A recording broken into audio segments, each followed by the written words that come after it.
لەم ساڵە لە زۆربەی زانکۆکانی هەرێمی کوردستان سەنتەری یەکسانی جەندەری کراوەتەوە کە ئێستا ژمارەیان 32 زانکۆیە.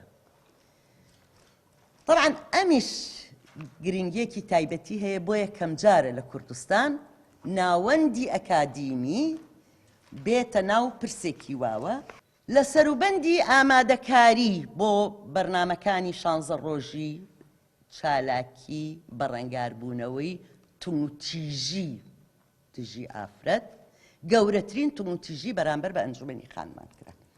لە 23/11 لە پۆستێکە پەرلەمانتار کۆمەڵێک بەداخەوە بوختان و زانیاری نادروست بڵاوکردەوە لە پۆستی فەیسبووکە پەرلەمانتار. ئەگەرێکی کە بیکار ڕەنگە